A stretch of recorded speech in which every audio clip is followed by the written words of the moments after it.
Armstrong's first step on the moon, America's race with the Russians had come to an end. It's one small step for man, one giant leap for mankind. Riding on the coattails of the successful Apollo 11 and 12 moon missions, America planned to launch its third manned mission to the lunar surface by April 1970. Unforeseen problems occurred that created a life and death situation where the spacecraft and crew were all but lost.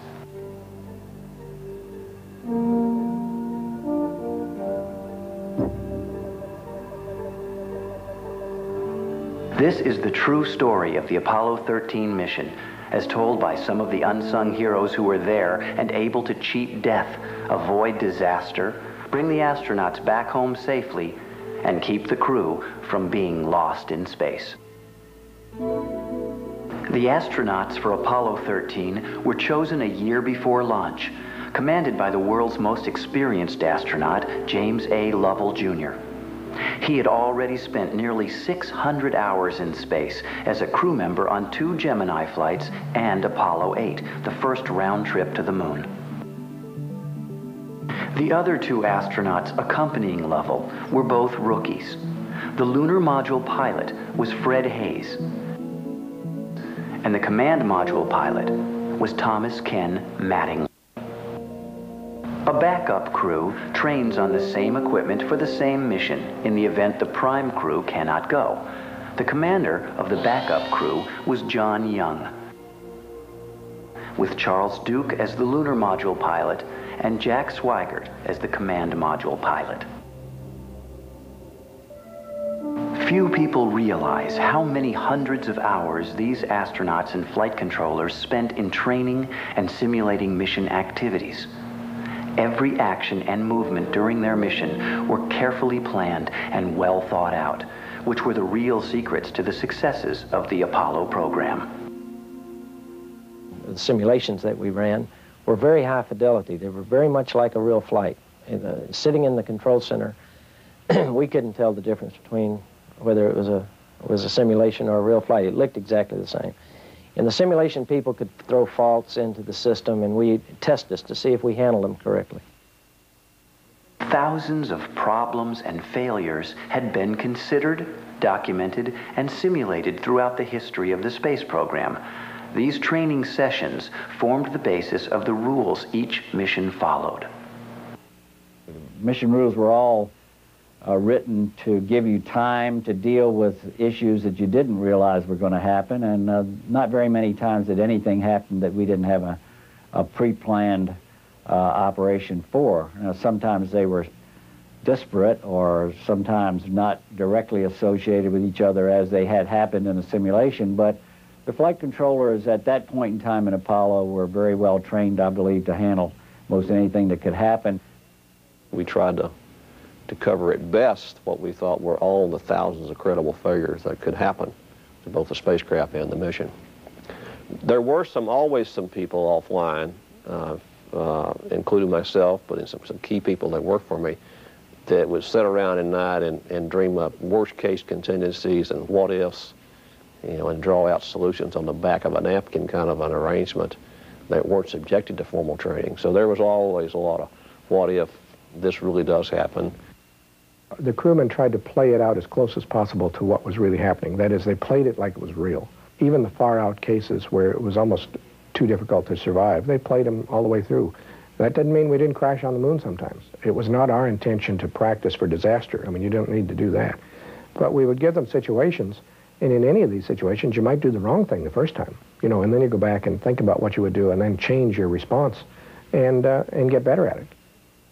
Simulation people would hit us with a failure and we'd handle it. They'd hit us with another and hit us, and they would just finally, they'd load us up so heavy that they knew they could finally break us if they just kept working at it.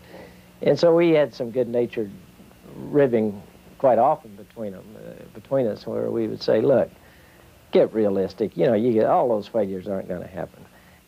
And in the process of training, we crashed many times into the moon. Other times we'd get very nervous about what was happening with the guidance system, and we'd abort unnecessarily. to the point where we really started losing confidence in our own ability as controllers and our ability as a team. The simulation team has to be able to defend their selection of a failure.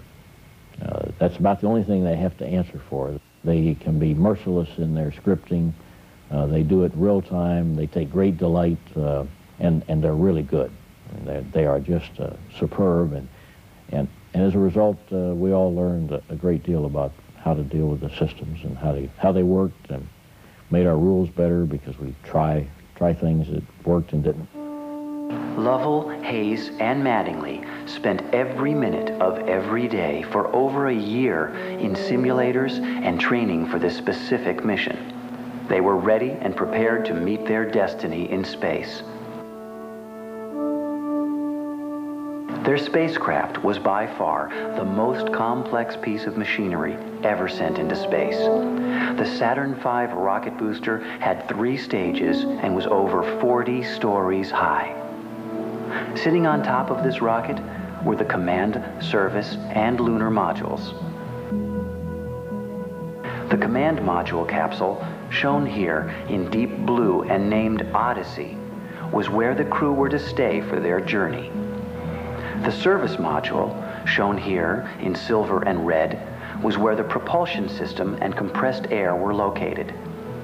The lunar module, that was to take Lovell and Hayes to the moon's surface, named Aquarius, would be held inside the top of the 3rd stage rocket booster until after launch. Each and every one of the 6 million parts making up this spacecraft had to be tested and retested, but the Apollo 13 spacecraft would be ready to fulfill its task on schedule.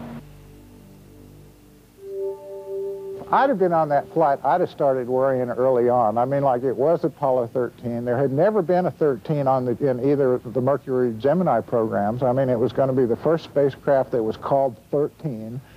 And I can tell you, in the Army, in the military, I mean, like, there's a superstition about numbers in 13. And Marilyn Lovell says that she was superstitious about it, you know. I mean, she didn't like the idea of it being called 13, but Jim Lovell, of course, had no problem with it. I mean, like, he wanted to go, you know. I mean, he could have cared less what you called it. Just a month before launch, the Apollo 13 Jinx appeared for the first time during a test of the spacecraft's 2 liquid oxygen tanks that supplied the water, electricity, and breathable oxygen for the spacecraft. The tanks were supposed to be filled and emptied as a routine check for leaks in the tanks or lines. We'd had a tanking test on the spacecraft on the ground, and when they went to detank, they were unable to get one of the oxygen tanks to dump its load, and they decided to use the heaters in the tank to boil the oxygen off. And we'd had some fairly lengthy discussions with the engineers about it. I was convinced that our engineering team had a good story. They understood what they were doing, and procedures were sound, and I told Jim he didn't need to worry about it. Unknown to the engineers or crew, an electrical current overload in one of the oxygen tanks shorted out the heater switch and fused the circuit breaker shut. This malfunction was not identified and turned the tank into a bomb. Only a week before launch, the Apollo 13 Jinx appeared again and threw the entire mission into a turmoil. The problem initially was I was so disappointed that I'd called all that. I had the measles, you know, a week before the liftoff, and exposed the whole crew to it, and Ken hadn't had the measles, and so it was a big mess just because I had the 3-day measles. Sending Mattingly to the moon with the possibility he might come down with the measles was simply unthinkable for NASA. Their only choices were to either scrub the mission entirely, an equally unthinkable prospect, or to replace Mattingly with his backup counterpart, Jack Swigert. So, only 2 days before the flight, Mattingly was removed and replaced by Swigert. Having concentrated 7 days a week, 24 hours a day on an event that's suddenly denied for what you know, you feel is an unreasonable reason, even though intellectually you know that it's a sound decision. Emotionally, you feel like you've been cheated from something important. I don't think, from our viewpoint at least, that the taking TK out of that seat and putting in Swigert was a big impact. We didn't notice that much different. The backup crews had trained very much like the prime crews, not as much, but obviously they were ready to go. Well, it was a testimony to our training that they could change out a person in that crew 2 days before launch and still the crew could function. The Apollo 11 and 12 moon missions were so successful that the Apollo missions began to take on a routine nature, creating a sense of complacency in the public and media. When launch day came for Apollo 13 on April 11, 1970, the launch itself was met with distinct public apathy and media indifference. I think something like 7 million people showed up to watch the Apollo 11 blast off. Apollo 12, a few months later, I think there were 2 million people showed up, stood on the beach, watched the blast off. By the time we got to Apollo 13, it was down to about 200,000. And the networks didn't even cover the telecasts.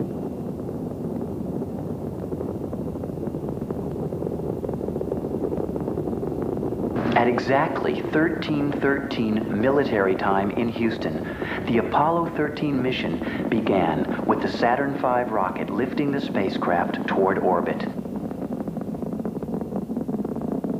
On the way up on the booster, we happened to lose the center engine on the second stage about 2 minutes early. It just shut down due to high vibrations.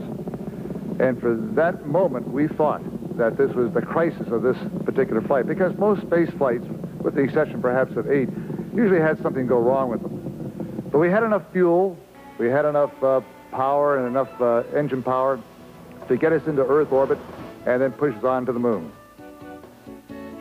Once the spacecraft left Earth's orbit, the command and service modules separated from the third stage rocket booster and turned around to dock up with the lunar module.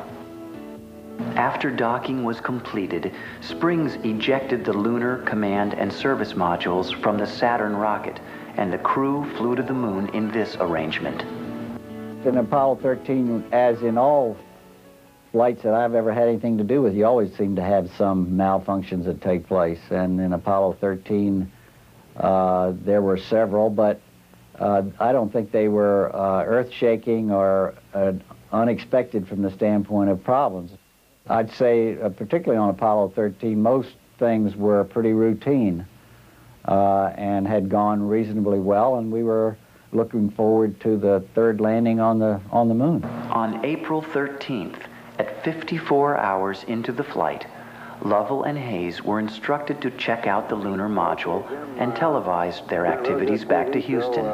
However, none of the networks even bothered to broadcast it. Apollo 13, with everybody there. Nice evening, and we're just about ready to close out our inspection of Aquarius and get back for a pleasant evening at Odyssey. Good night.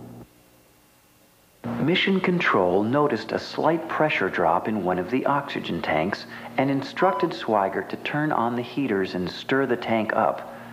Unknown to the crew at the time, an electrical short circuit sparked a fire in the oxygen tank's protective covering, causing the tank to explode with such force that it blew a huge panel off the service module.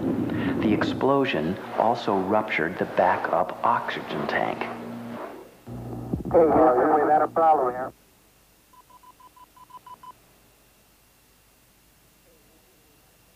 Can say again, please. Houston, we've had a problem. And I heard a hissed bang. The spacecraft rocked back and forth. The jet started a fire to stabilize the spacecraft. I looked up at Fred, and Fred looked down at me, and I knew that Fred didn't know what caused this bang. Then I looked over at our third companion, Jack Swigert. He was over there in the left seat, and his eyes were as wide as saucers. Our life support console and its operator noticed that we were beginning to see the pressure decrease in the oxygen in the service module.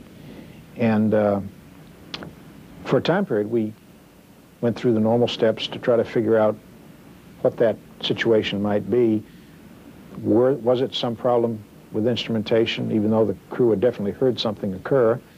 And more importantly, is it something where the procedures we had could isolate that problem? And we started seeing so many signatures. You know, were all kinds of strange electrical signatures, things in the fuel cells, things all over were didn't match any of the kinds of symptoms that we had been trained to look for. And we felt that we really had run into another one of these bizarre instrumentation failures. I was looking at the instruments that told me the condition of two huge liquid oxygen tanks that we had way back in the service module. On the quantity gauge of one, it read 0. And on the quantity gauge of the other, I could see the needle slowly go down. Okay, Houston, I'm showing, I tried to reset, and fuel cell 1 and 3 are both showing gray flags, but they're both showing zip on the flows. Arnie Aldridge called me, and the question and the dialogue went kind of like this between Arnie and I. He says, John, there's been some kind of an anomaly here, and the guys in the mission control team are chasing it because it seems to be a bunch of unrelated things. It must be some kind of problem with the data relay of all the measurements from the spacecraft. Initially, no one at Mission Control could believe that there was a complete structural failure of the spacecraft, a situation that was never even simulated before.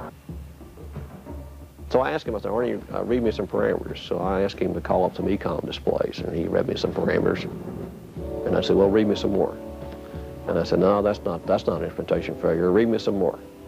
And I remember summarizing to him at the end of that conversation, Arnie, I don't know what problem you're chasing out there, but it's a real problem. It's not an instrumentation problem. That problem is real. You have a real problem. I'll be right there. I went past Jack, looked out the side window, and I could see escaping at a high rate of speed a gaseous substance from the rear end of my spacecraft. And very shortly, we'd be completely out of oxygen. And we'd be completely out of electrical power. And when that occurred, because we gimbaled our maneuvering engine by means of electricity, we would lose our propulsion system. What started out as a routine milk run to the moon was now turning out to be the single greatest test of NASA's creative ability to solve complex problems on a real-time scale to bring the crew back alive. The mission was lost, and these astronauts were in a broken-down spacecraft almost 200,000 miles from Earth, going in the wrong direction, and had no idea how or if they were going to come home. On the night of April 13th, I had just come into the control center maybe a half hour ahead of time, and I was getting ready to go on shift. It was my team was going on to the shift to take over from Gene's team, Gene Kranz's team. We needed time to think. We needed time to establish a plan. We needed time to figure out what was going wrong, what had gone wrong, and then we needed time to figure out what we were going to do about it. So basically, the first activity we had was to buy time. I think most of the team operated with confidence that we were going to be able to pull it off if it was salvageable at all. But I would have to say that probably each one of us in our own heart of hearts, at some point during the events after the blow-up and before we got stabilized, probably had a little bit of a sinking feeling as to how this thing was going to turn out. Some people at Mission Control wanted the spacecraft to turn around and return to Earth immediately. But Kranz and Lunny argued that they couldn't depend on the spacecraft's propulsion system and needed to build a rescue plan in the simulators. I think there was a period in there when I think very few people had any idea how we would pull this off. But I think the kind of training that we'd had in the simulations and the kind of people we work with, that even though you don't know what the outcome is, you know, you probably don't have many opportunities to make mistakes. I was homesick with the measles when the tanks blew up. And I got a call from somebody at Mission Control, said, hey, we've got a real problem here. This thing, we're losing all our oxygen. Can you come in? So I got up, and John and we all went to Mission Control and ended up in Mission Control, all the backup crew. And for the first 10 or 12 hours, in my memory, as I recall it, it looked grim, and we weren't going to make it. Nobody ever anticipated that they were going to have a problem of this magnitude. I mean, they had never simulated that many system failures. I mean, the electrical system totally failed. The oxygen system totally failed. I mean, those kind of things weren't supposed to happen. They had 2 oxygen tanks because if either one of them broke, the other one would work. I mean, they only needed one of those tanks to make the whole trip. But they carried 2 just to be safe, and suddenly they lost both of them. I mean, like, nobody thought that was ever possible. To her, it didn't look good. With only 15 minutes of electricity left in the command module, Mission Control had to accept the fact that the command and service modules were dying and would have to be shut down completely. There was never any plans or even procedures to totally turn it completely off, dead, in orbit, or to activate it from a dead state in orbit. That was not a set of procedures that we either had or thought we needed. So the whole technical aspects of doing that in an early process, power down and powered up, and of course then the emotional aspects of, I've got to turn down I got to turn it off, the very module that takes you there and gets you there, was a philosophical hurdle as well as a technical hurdle in this room. With the command module as good as dead, Mission Control decided that their only option was to move the crew into the lunar module. We had caused, on the flight before 13, the crew to have to use the LEM as a lifeboat, the lunar module as a lifeboat. And it was a massive electrical failure that we'd given them, you know, and that caused the event to occur. And it worked quite well, and everybody took a look at those lifeboat procedures and was kind of prepared in a mental sense, put them back in the corner, never thinking that we'd ever really have to do anything like that. So we started thinking in terms of using the LEM lifeboat, not knowing where that's going to take you next, because you can't come home in the lunar module. In the course of the evening, you know, I guess one way to think of ourselves is we were a little bit of a almost a MASH hospital in a sense, in that we had to stabilize the situation and shut the command module down as gracefully as we could, and get the crew moved over and powered up in the lunar module, and then do a lot of things with it that we had not planned for or trained for, and all that time not make any bad mistakes that would compromise how things might turn out at the end of the mission. The lunar module was small, cramped, and designed for only 2 crew members to spend about 20 hours on the surface of the moon, and didn't even have any chairs. Now, it would be called on to support all 3 crew members for at least the 4 or 5 day flight back to Earth. We formed up a team in the back room that kind of got in a Coca-Cola and sat down and said, okay, now we've been through that traumatic experience, now what do? We got to figure out how to get home. Or if we can get home, how we get through the entry sequence. When we started sampling off everybody's technique for what they need to get home, I was doing some mental arithmetic in my head, and I said, guys, we can't do it like that. I mean, we don't have anywhere near the kind of power in the entry batteries to do this anywhere close to a nominal sequence. Everyone at Mission Control, including the flight crew, did some mental calculations of what power and consumables remained in the spacecraft, and came to the conclusion that the crew would be lost. Fred Hayes on the back of an old envelope was going back and forth and saying, you know, Jim, we don't have enough electrical power to get home. So the conclusion was either we weren't going to make it, or we're going to do this in such a different way, in a way that we've never thought of before. That was the only 2 possibilities. And so I approached it from the standpoint was not so much that given it was impossible, because that was unthinkable to talk about. So we basically, as a team, backed into, well, given it's impossible, let's don't work it that way. Let's talk about it. What would it take to make it possible? And so a team was formed under Gene Kranz with all of the participants involved, the dynamics people, the trajectory people, the lunar module people, and the Apollo Command and Service Module people, to get together now and see, what does this mean to our mission? What Gene did was to put John in the position of you're the guy that's got to come up with a final plan, working with all the people. But John didn't work out the plan by himself. He had a lot of people, but he was the guy that became the power guru or the power czar to make sure that we played it right for the rest of the mission.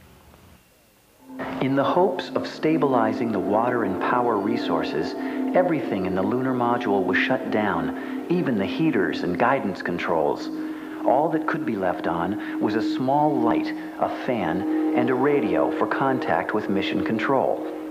It was clear that this problem was going to require the combined efforts of every simulator engineer, systems analyst, backup astronaut, and computer technician. They were all called into the NASA centers in the middle of the night of April 13th. You know, they were worried if they were going to keep the life support systems going long enough to get them back. And it was pretty shaky. They didn't know if the heat shield was going to work. I mean, after all, there had been this huge explosion. And it could have damaged the heat shield easily, and there's no way to test it. You don't know until you actually do re-entry if it's going to work. Since all of the systems of the spacecraft would have to be pushed beyond the outer limits of their specifications, all of the contractors were also contacted for their expert opinions on what could be done to help rescue the crew. While most of America slept, control rooms around the country hosted crews of bleary-eyed technicians working on computers, slide rules, and simulators to come to a solution to this crisis. People in Bethpage in New York that built the lunar module swung into action. Many of the people that supported them by building components that went into that, other contractors, swung into action. Hamilton Standard, the suit manufacturer and some of the ECS controls, all of that swung into action. On the command module side, built by Rockwell in California, the same thing happened. They swung in action. They had test facilities. They had simulation capabilities that were unique, test chambers and so forth. All of that got turned on. It was a team effort clear across the country. The first immediate challenge facing mission control was to change the trajectory of the spacecraft using the lunar module engines. In the case of Apollo 13, because of the landing site and the lighting conditions that were desired, we actually diverted from the free return trajectory, that is, free return to the Earth after swinging around the moon. And we were on a trajectory which, had we not done any more burns, would never have returned anywhere near the vicinity of the Earth. And we knew that we had to perform some kind of a propulsion maneuver with one of the rocket systems in order to correct the trajectory and get ourselves swinging around the moon, but then coming back towards the Earth approximately in an entry corridor. After this burn put the spacecraft on the correct flight path, debates immediately began to rage in mission control. The directors and management split into two separate factions on just how quickly to bring the crew home. One group wanted to jettison the useless service module to lighten the spacecraft and burn the lunar module's engine at maximum as it rounded the far side of the moon, bringing the spacecraft back to Earth as soon as possible. The other group argued if the service module was jettisoned, the command module's heat shield would be exposed to at least 4 days of the ultimate cold of space. They pushed to leave the service module attached and take a more conservative but longer return to Earth. We had managers who listened to the technical inputs of the members of the team and myself and Lonnie and a couple of the other flight directors. Said, hey, the way to do it is to take the long road home because we have the confidence we can stretch the limb. And again, what we have to do is we have to establish a strategy for coming home. We don't want to force ourselves into decisions early in the game. We got this LEM spacecraft. We've learned how to use it as a lifeboat. We ought to continue to use it as a lifeboat. We've got the ability to buy time. The burn we decided on was to, as we passed the moon's closest point of approach, we call that pericynthion. 2 hours later, we decided to do a burn. And so we decided to take the easier or the more conservative approach and get them back where we had a carrier and get them back at 142 hours. About 6 hours after the initial explosion, the final details for the pericynthion burn were being worked out by the backup astronauts in simulators and were ready to be radioed up to Lovell. They came up and said, "Are you ready to copy? The procedure, I think, will work." And I said, "Fine." My two companions were next to me. They started reading the procedures, and I started copying down everything, and I looked at my companions, and they weren't listening. They said, "Well, Jim, as we round the back side of the moon, the far side, we're going to take pictures." I said, "If we don't get home, you won't get them developed." News of Apollo 13's problems broke like waves of shock and disbelief around the world in the morning of April 14th. At the moment, the astronauts are continuing to try to isolate their trouble. A late report says the spacecraft now is operating on battery power alone. All unnecessary equipment is being turned off. The media was now in a feeding frenzy about this mission and the danger that the crew faced. Many nations offered their support and facilities to the rescue mission. We had the Russians. We were right in the middle of the Cold War. And the Russians came in and they offered the services of any ships they had to help us out. I mean, I can get misty about that time and place because it was just a getting together to save somebody. And that's what it was about. The crew now faced another crisis. Their exhaled breath was creating a buildup of carbon dioxide. A chemical in canisters normally filtered out the carbon dioxide, but the system in the lunar module was becoming dangerously overburdened. The command module had several large square canisters, but the lunar module had only 2 small round ones. When the command module was shut down, its circulation system also shut down. The 3 astronauts would be dead of carbon dioxide poisoning at least a day before they could return to Earth without something being done to filter out the carbon dioxide in the capsule. When they came up with, we're running out of, the CO2 is building up, and what are we going to do? A couple of us were sitting there and said, well, that's easy. We did that on a sim for, I think, probably Apollo 8, where we found we could use the vacuum cleaner and blow air through the lithium hydroxide canister, and we wrapped it with plastic and gray tape, and says, yeah, and they'd call up somebody and say, hey, do you remember how we did that? Then someone would remember who was on console during that sim and go get them, and they'd go off and say, now you guys go figure out how to do this and write that down as a procedure. Joe Kerwin was one of the astronauts at the time, and Joe was working with the people in the chambers as to how we could best configure something like, configure a solution to that problem. Joe worked it all night, and then Joe was one of the guys who came in and radioed up the instructions to the crew on how to configure the system so that we would indeed continue to be able to use the scrubbers or the filters that didn't fit in the holes in the lunar module. And we worked solid for 35 hours. And the more we worked, the better it began to look. And so I think within the first 24 hours, about the time they were arriving at the moon, I had a peace in my heart that we were going to make it. Unless some other major catastrophe happened, we were going to make it. Once the crew swung around the moon and headed back towards the Earth, the oxygen supply appeared to be under control, but it still did not look like there would be enough electricity and water to make it back home.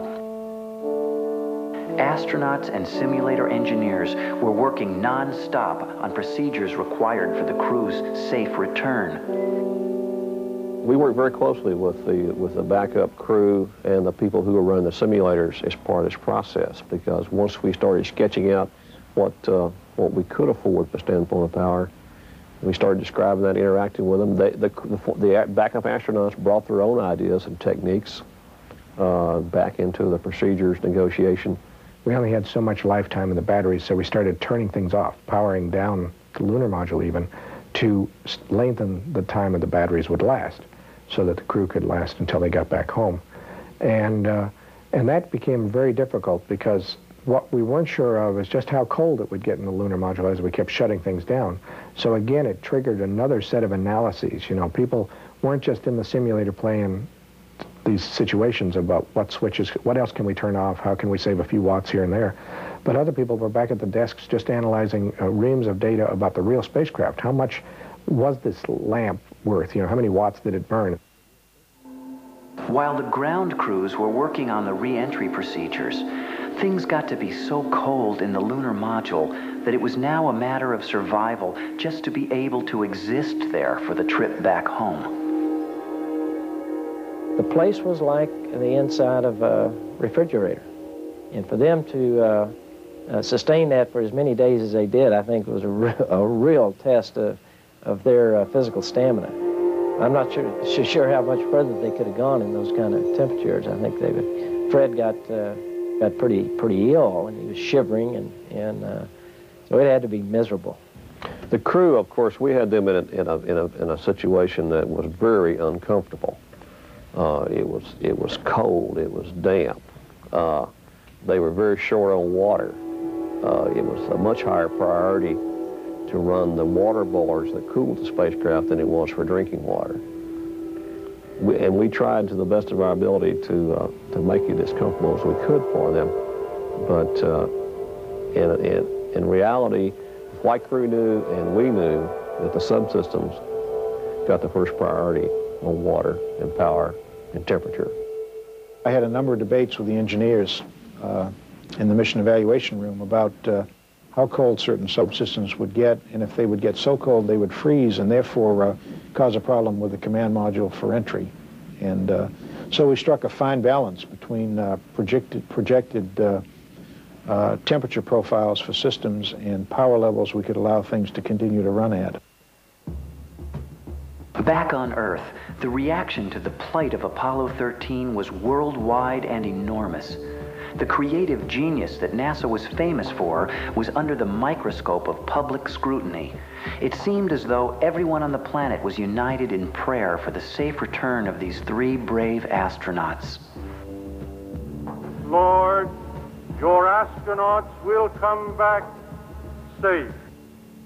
In the darkness and cold of space, Lovell, Hayes, and Swigert still had some doubts as to whether or not they could really be rescued, and were preparing themselves for the worst-case scenario.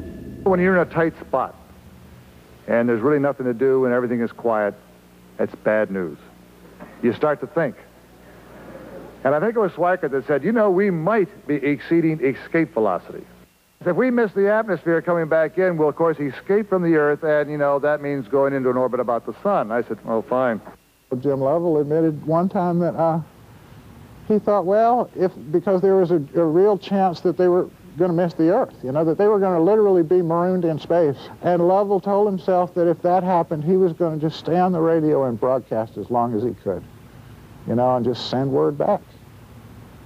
You know, I mean, that's a pilot's attitude. They were pilots, you know, I mean, Lovell was glad that at least he was going to be at the controls.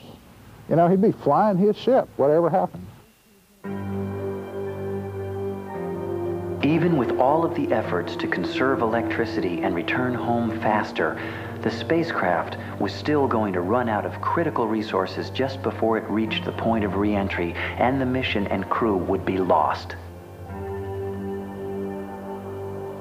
Some of our flight controllers picked a very ingenious way to flow power backwards from the lunar module to charge. We had a battery charger on board the command and service module. Of course, with the fuel cells gone and the oxygen tank gone, there was no way to power the battery charger. But they came up with an ingenious way to manipulate hundreds of circuit breakers. I wish I'd have kept that checklist, that to backflow power from the lunar module to the command module. That complicated maneuver put another 10 to 15% of electricity back into the command module batteries and gave the crew barely enough power needed to initiate the re-entry procedures. 16 hours before re-entry, the crew went back into the command module to prepare for their final procedures. The capsule was so cold that the windows and gauges were covered with frost. The water supply was already gone. The crew were exhausted and hoping that their spacecraft would hold together for just a few more hours. Because the command module was still connected to the service and lunar modules, the single most complex maneuver of this mission was first to separate from the service module, then separate from the lunar module, and re-enter the atmosphere in such a way as to not run into either one of them on the way down. The folks planning for the entry portion of the mission had a variety of new things to consider, plus they were also very constrained by the limited amount of electrical power we had in the 3 entry batteries. So everything that they did had to be constrained to how much power that we would really have there and how far we could stretch those batteries and, you know, bring the thing off successfully. As we got closer to re-entry, John and I began to get concerned about powering up were we giving them enough time to power up the command module, and was the maneuvers that Jim Lovell had to do in the lunar module to get them in the right attitude, did we have that figured out right? We finally ended up with a complete set of procedures, which we then sent over to the simulator and gave it to a cold crew, because it wouldn't do any good for me to go run the procedure since I had essentially put it together.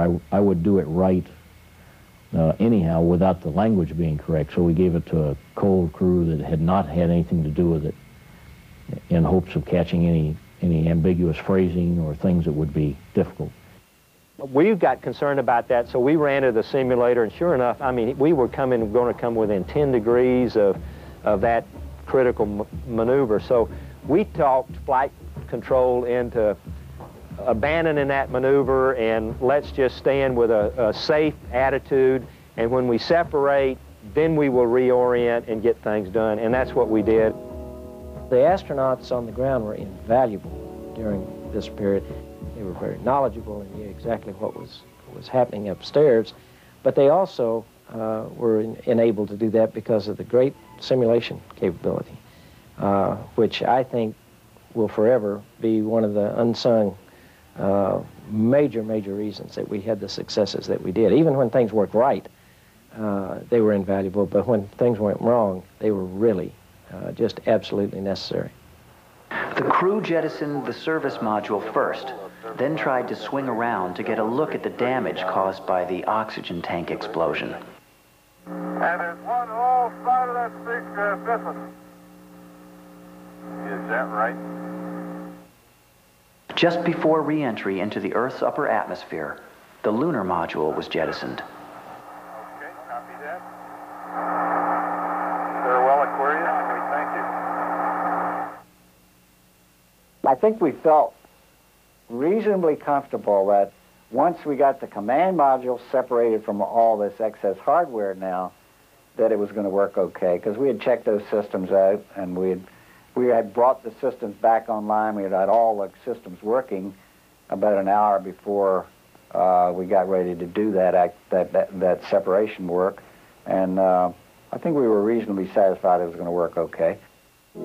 Everyone realized, however, that there could have been damage to the heat shield, parachutes, or any of a dozen other potential problems resulting in the loss of the capsule and crew.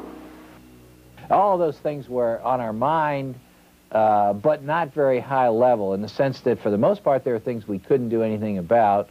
They were of what we would call the hand-wringing type, and if we couldn't do anything about them and we couldn't figure out any way, if there weren't any defenses against their implications, we generally walked past it and said, well, if it is, so be it. If it's not, we'll be okay. When the heat shield of a spacecraft traveling 20,000 miles per hour first comes into contact with the upper atmosphere, it becomes red hot from the friction. The superheated air around the capsule creates a radio blackout for several minutes. Based on prior missions, the blackout time had been calculated down to the second. In the case of Apollo 13, I mean, they were supposed to be, you know, say 3 minutes and 10 seconds in blackout. And so after, you know, they're watching the clock and it gets down to 3 minutes and 10 seconds and then they wait to hear from them. And they don't hear anything. You know, I mean, oh God, the parachutes worked because, you know, they'd been frozen out there in outer space all this time. Maybe the parachutes didn't work. Maybe the heat shield didn't work. All these things that maybe didn't work. You know, and it's 3 minutes and 30 seconds and 3 minutes and 40 seconds. And I think it went past 4 minutes. You could have heard a pin drop in that control center. I mean, it was just quiet as it could be. Only the Capcom every once in a while calling, Apollo 13, this is Houston. Apollo 13 is Houston, do you read? Finally, about like 4.5 minutes of total blackout. I think it was Jack. It may have been Jim, but it may have been Jack Swigert. Hello, Houston, this is 13, how you read? And almost casually. Got a report that a Raya 4 aircraft has acquisition of signal. The re-entry was clearly the most widely watched worldwide event in the history of television, and everyone certainly expressed a simultaneous sigh of relief, then cheer, as they saw the parachutes come out and drop the capsule into the ocean. We opened the doors to this room, and these hundreds of people would come into the room, all of whom had one little piece of this mission, but without whom we couldn't have done this mission. There was just a feeling of togetherness, bond, unity, accomplishment. It was just the most marvelous feelings in my entire life existed in this room. Perhaps the most important aspects of this particular mission were the overall implications of this rescue. I think it's a real tribute to the way NASA does business that not one thing that we did had to be invented from scratch. I'm convinced that virtually everything that we did had been done in a simulation somewhere, sometime prior to that mission. The only thing we did was to package them in a different order. I think the great thing about Apollo 13 is that it really shows that it's not all about technology. You know, I mean, like, even when all the gadgets fail, these people can still pull it out. You know, I mean, or they did in that case. I mean, it just shows what the level of ingenuity is, you know, I mean, just the determination of the people involved, the commitment to make it work, to rescue their friends, fundamentally. I mean, these are all their friends that are out there, lost in space, and they were going to get them back. They were determined to get them back. They weren't going to accept no for an answer, and they pulled it off. We went into space as a country in response to a major challenge. We went there to learn about space. We went there to learn about ourselves. We went there to explore. We went there to be able to go out beyond that even. In that context, I would view that in terms of opening up space, in terms of being confident in our ability to do things, Apollo 13 was really a tremendous success. None of the 3 crew members of Apollo 13 went into space again. Jim Lovell had already promised his wife that this was to have been his last mission. Jack Swigert went into politics and was elected as a congressman, but died of cancer before taking office. Fred Hayes went on to do development work on the space shuttle, but retired before its first flight. T.K. Mattingly, who was replaced for this mission, eventually did go to the moon on Apollo 16, along with John Young and Charles Duke. Mattingly was also the commander of 2 space shuttle missions, becoming a veteran astronaut himself. Perhaps the Apollo 13 mission showed the world beyond any shadow of a doubt just how much could be accomplished when the success of a mission was the only thing that mattered, where thousands of people contributed anonymously towards achieving that single goal and taking pride in the team effort without any self-serving attention given to any one individual. No matter what the challenge, mankind has the ability to rise to the occasion.